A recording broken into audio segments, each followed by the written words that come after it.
तू बैठा रहा। फिर रात में 2 बजे हम लोग का गाना टेक डाउन होने के बाद हम लोग कितना परेशान है, हम लोग कितना अफसोस में है। हाय हाय हाय हाय।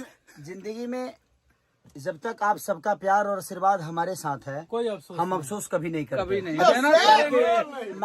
मेरी औकात 10 की नहीं थी, आज 10 कितना है आप सबका प्यार आपको पता है। क्योंकि मेरे को 10 लोग देखने नहीं आते थे, आज 10 करोड़ लोग मुझे प्यार करते हैं, ये मेरे लिए बहुत बड़ी बात है। और मेरा भाई दिल है इतना अच्छा। और मेरा भाई देखिए, अब सबसे बड़ी चीज है कि चाचा हूँ मैं।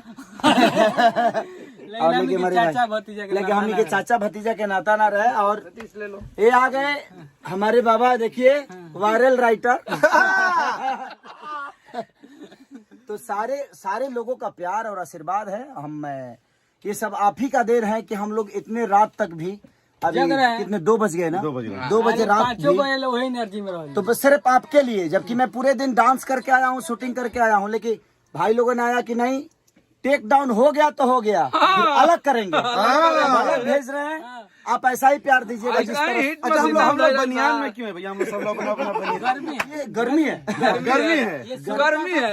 ये श्रोता का मोहब्बत की गर्मी है कि इनका प्यार खेसारी लाल यादव को, कृष्णा बेदर्दी, अखिलेश कश्यप, पवन पांडे, विवेक, संजय, हमारे सोना भाई, हमारा राकेश, और ये मेरा भाई सतीश, उधर भी एक भाई है मेरा। सब लोग को ऊपर प्यार है जनता का, इसलिए हम लोग बनियान में हैं।